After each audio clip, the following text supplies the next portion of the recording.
আমাদের সবচেয়ে প্রিয় মুখ স্ক্রিনে দেখতে পাচ্ছেন প্রার্থনা ফারদিন দিঘি। আমাদের সবারই প্রিয় একদম আদুরি মুখ। তাকে দেখলে একটা আদুরি আদুরি লাগে। সে বড় হয়ে নায়িকা হিসেবে হয়তো জন্টু সাহেবের সর্বপ্রথম মুভি করেন। সে যে ইমেজটা ছিল, দর্শক জনপ্রিয়তাটা ছিল, এমন মনে হয় যে তার একটা ভুল সিদ্ধান্তই তার ইমেজটা কিছুটা ক্ষয় হয়েছে।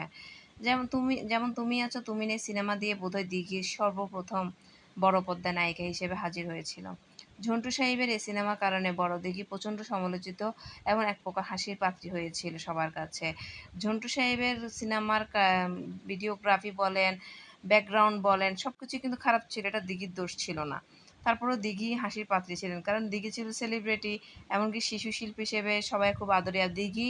দিঘির উপরে কিন্তু সিনেমাটা চলছিল, দিঘির নামের উপরে, কিন্তু এটা তো প্রযোজকের কাজটা জিতে দিঘি হাসির পাত্রী হয়েছিল। তো এরপর সে কিন্তু অনেক কাজ করেছেন। এরপর কয়েকটি ওয়েব কন্টেন্ট, নিজের অভিনয় দক্ষতার প্রমাণ রেখেছেন দিঘি। সর্ব প্রমাণ রেখেছেন আমরা, তার অভিনয় খুবই ন্যাচারাল। আমি দেখেছি খুবই সুন্দর সুন্দর ওয়েব কন্টেন্টগুলো দেখেছি যে মানে এত মুগ্ধকর ম্যাচিউরি নায়িকার মানে পুরো ম্যাচিউর নায়িকাদের মতন অভিনয় করেছেন। সর্বশেষ মুজিব সিনেমায় প্রশংসা পেয়েছিল, তুমুল প্রশংসিত হয়েছিল।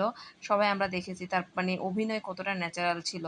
সে ভালো মানে প্রযোজকের ভালো গল্পের সাথে কাজ করতে পারলে নিজেকে মেলে ধরতে পারবেন। দিঘি নিজেকে কিন্তু এবারে প্রমাণের সবচেয়ে একটা বড় সুযোগ বোধহয় এবার পাচ্ছে। বড় পর্দায় দিঘি জঙ্গলির মাধ্যমে নিজেকে ফিরে পেতে পারে তার জনপ্রিয়তাটা আবার। সে আবার যদি মানে জনপ্রিয়তাটা পেতে পারে এই সিনেমার মাধ্যমে পেতে পারে। এই সুযোগটা যদি দিয়েছেন বা এম রহিম ভাইকে অসংখ্য ধন্যবাদ দিঘিকে এভাবে একটা সুযোগ দেওয়ার জন্য। দিঘির মতো নায়িকারা যেন হারিয়ে না যায়।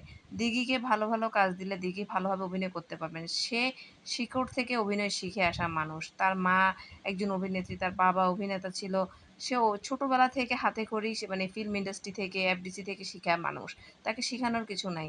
সে একদম পাক্কা অভিনেত্রী, যে উড়ে এসে জুড়ে বসে নাই। সে হচ্ছে এমন একজন অভিনেত্রী, তার জন্মই হয়েছে এফডিসিতে মনে হয়। তার ছোটবেলা থেকে সে এখানে হাতে গড়া ক্যামেরা কিভাবে ধরতে হবে, কোন অ্যাঙ্গেল থেকে অভিনয় করতে হবে, কোন এক্সপ্রেশন দিতে হবে, সে ছোটবেলা থেকে এগুলা হাতে কলমে শিখা। যাই হোক, সিয়াম ও বুবলির সাথে জঙ্গলির সাথে যুক্ত হয়েছেন এই দিঘি। প্রার্থনা ফারদিন দিঘি জঙ্গলির সাথে, এমনকি সেকেন্ড নায়িকা হিসেবে সিয়ামের সাথে কাজ করেছেন। দেখা যাক দিঘি নিজেকে কতটা মেলে ধরতে পারে। ঈদের পরে আসছে জঙ্গলি। ঈদের ২ সপ্তাহ পরে রিলিজ দিবে জঙ্গলি।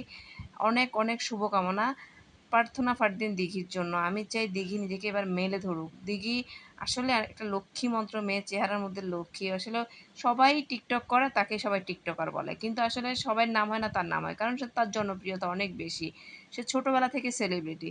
তার সেলিব্রিটি হওয়ার কোনো কিছুই নেই, জনপ্রিয়তা পাওয়ার কিছুই নেই। সে ছোটবেলা থেকেই জনপ্রিয়।